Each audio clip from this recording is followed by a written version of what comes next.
ராதே கிருஷ்ணா, வணக்கம். நான் உங்கள் சிகியம்மா பேசுகிறேன். இப்போ நீங்கள் ஃபோட்டோவில் பார்க்குறீங்களா, இவர் பேர் பாபநாசம் சிவன். இவர் 2500க்கும் மேற்பட்ட கீர்த்தனைகளை இவர் எழுதியிருக்காரு. இவருடைய பாடல் ஒன்று எனக்கு கிடச்சிது. நான் இதை கேட்டால் ரொம்ப நல்லா இருந்தது. இந்த பாடலை நீங்களும் கேட்கணும் அப்படின்னு சொல்லி எனக்கு ரொம்ப ஆசையாக இருந்தது.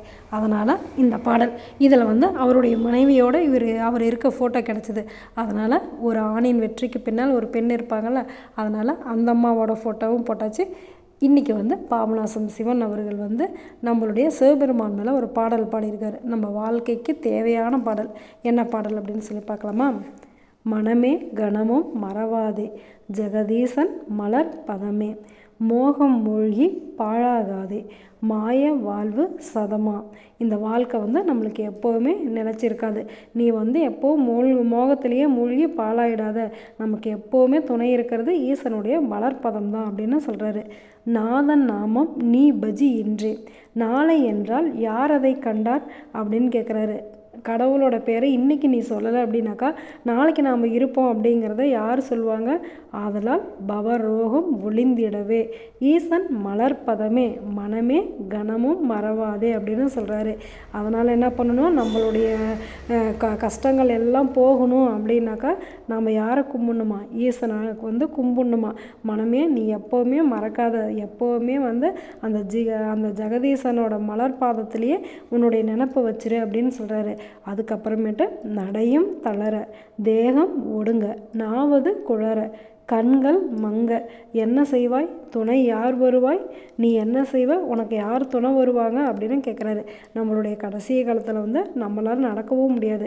நம்மளுடைய தேகம் எல்லாம் ஒடுங்கி போயிடும். நாவால் நம்மளால் எதுவும் பேசவும் முடியாது. கண்கள் எல்லாம் பார்வையை இழந்துடும். அப்போ நீ என்ன செய்வ, உனக்கு யார் துணை வருவாங்க?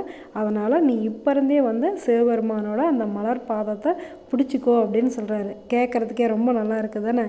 கண்டிப்பாக நீங்களும் இந்த பாடலை கேட்டு பாருங்கள், ரசித்து பாருங்கள், அனுபவித்து பாருங்கள்.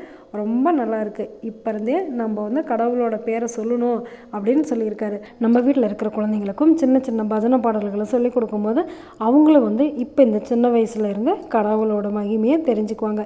எப்போவுமே பக்தி பக்தி பக்தி அப்படிங்கிறத அவங்களுக்கு கட்டாயப்படுத்தாத, அவங்க விரும்புகிற வகையில் நம்ம சொல்லிக் கொடுத்தோம் அப்படின்னாவே நம்ம வீட்டில் இருக்கிற குழந்தைங்கள் தீய பழக்க வழக்கங்களுக்கு அடிமையாகாமல் இருப்பாங்க அப்படிங்கிறது நம்மளுடைய சுகிநிகேதனத்தோட நம்பிக்கை. அதனால் தினமும் குறைஞ்சது ஒரு கதை இல்லை ஒரு பாட்டு இதையாவது நம்ம கேட்கணும். நம்ம சாப்பிடும்போது கிருஷ்ணார்ப்பணம் அப்படின்னு சொல்லிட்டு சாப்பிடணும்.